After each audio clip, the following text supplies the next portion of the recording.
Hello, my dear students. Myself, Umesh Kumar, lecturer in Commerce, Government Senior Secondary School, Pando, District Mandi.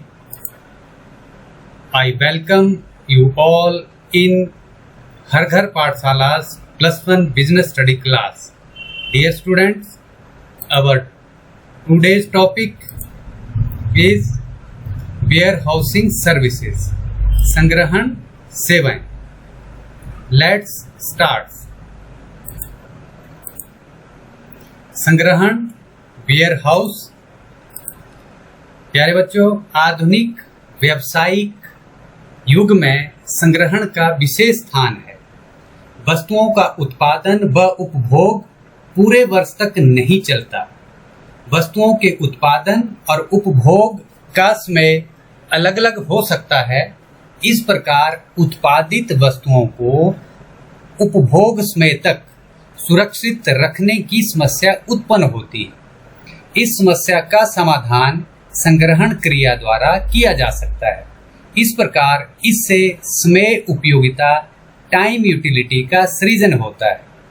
संग्रहण का अर्थ वस्तुओं को एक विशेष स्थान पर सुव्यवस्थित तरीके से सुरक्षित रखने की क्रिया को संग्रहण कहते हैं. मैं फिर से रिपीट कर रहा हूं बच्चों.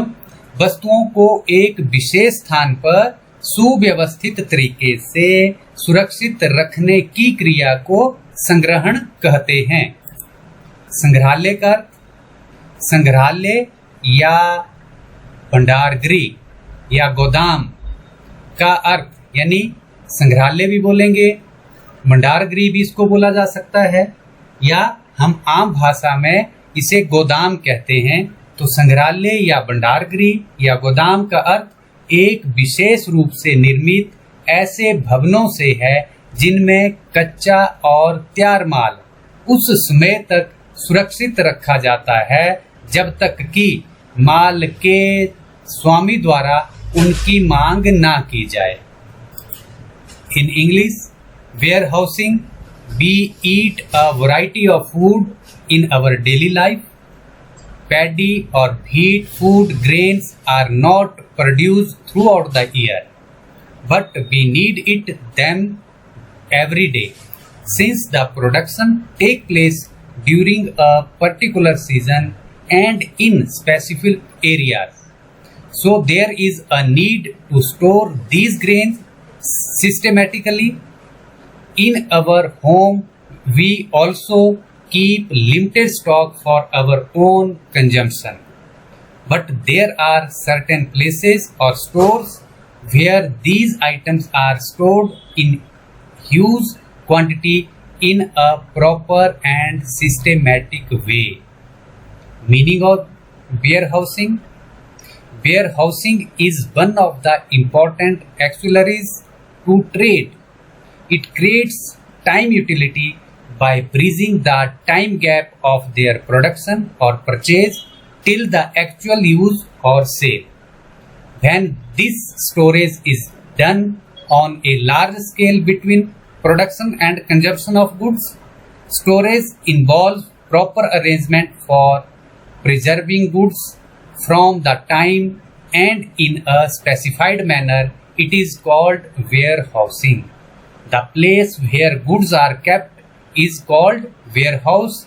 The person in charge of warehouse is called warehouse keeper. Definition of warehousing. Warehousing refer to the activities involving storage of goods on a large scale in a systematically and orderly manner and making them available conveniently when needed. In other words, warehousing means holding or preserving goods in huge quantities from the time of their purchase or production till their actual use or sale.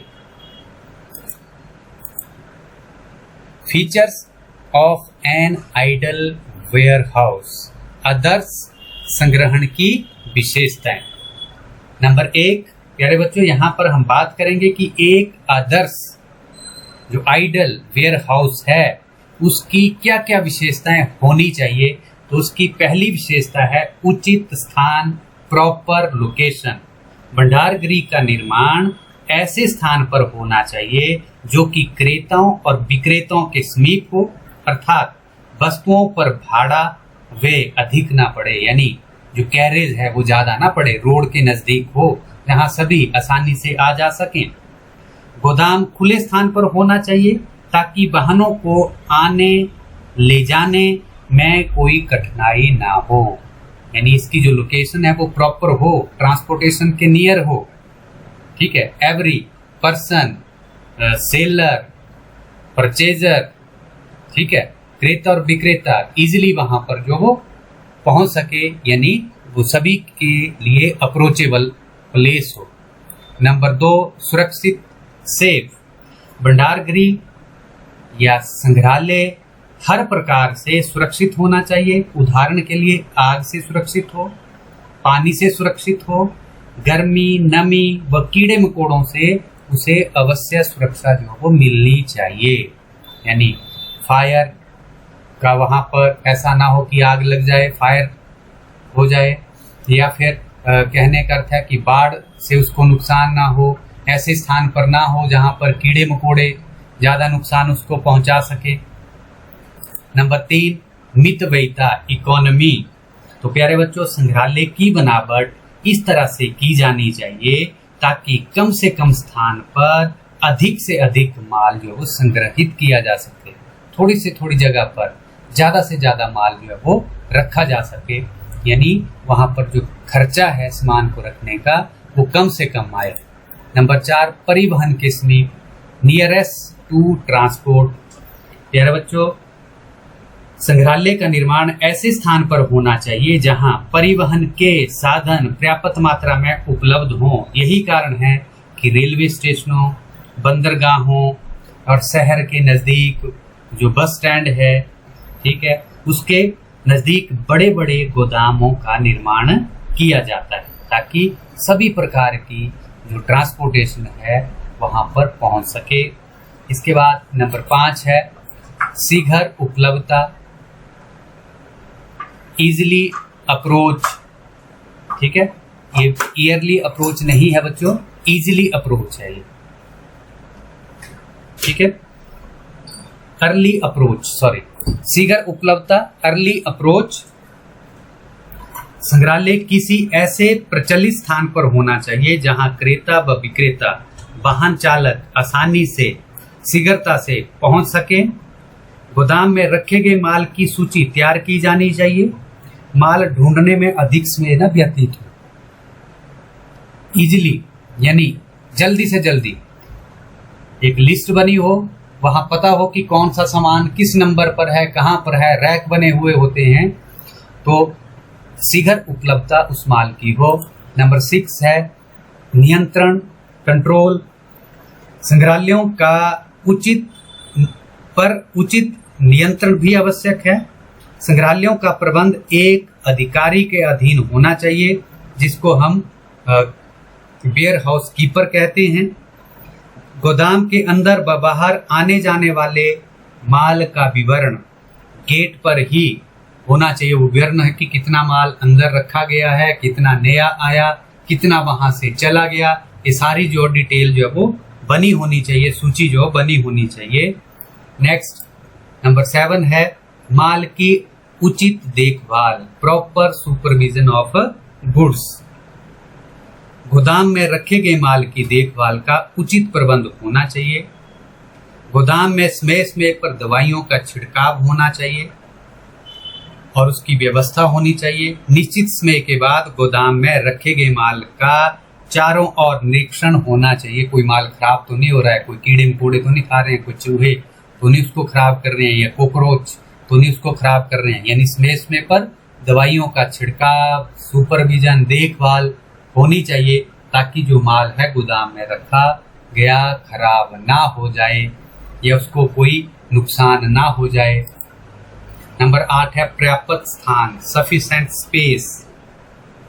एक आदर्श संग्रहालय का उद्देश्य अधिक से अधिक माल को सुरक्षा से रखना होता है अतः संग्रहालय में संग्रहण के लिए पर्याप्त स्थान होना चाहिए।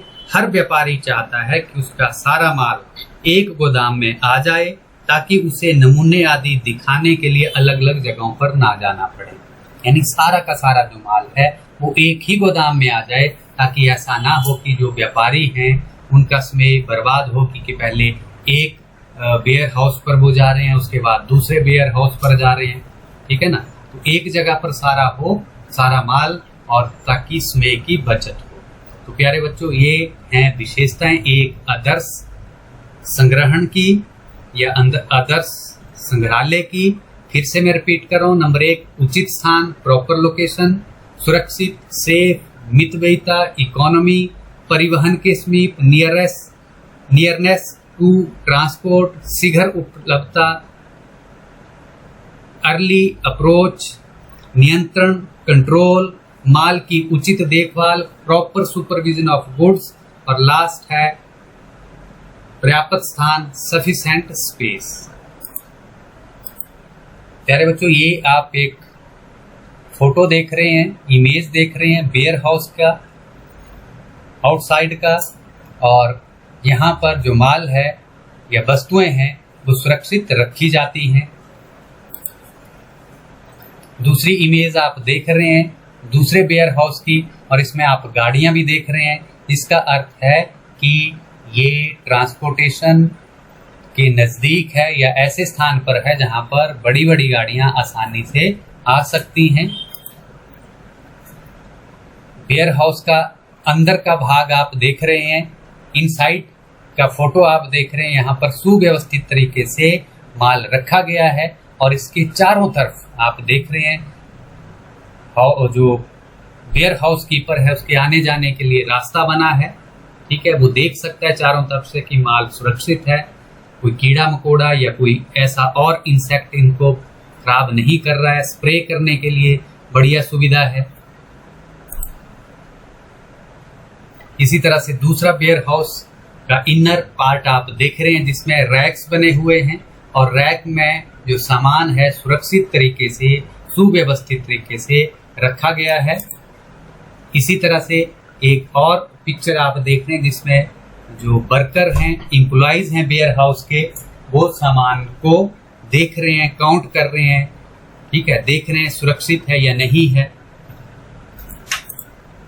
इसी तरह से बच्चों आप देख रहे हैं कि यहाँ पर जो माल है, जो बड़ा बड़ा माल है, उनको मशीनों के द्वारा ले जाया जा रहा है। इसी तरह से यहाँ पर भी आप दूसरे GIF में देख रहे हैं कि जो माल है उसको एम्प्लॉइज जो है वो रख रहे हैं, काउंट कर रहे हैं, डिस्कशन कर रहे हैं, ठीक है ना।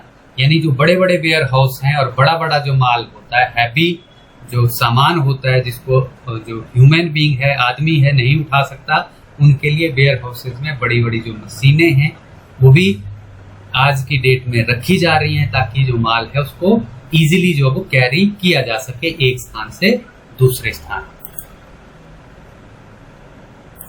तो इस तरह से प्यारे बच्चों आपका जो टॉपिक है वो खत्म होता है। Thank you for watching. Have a nice day.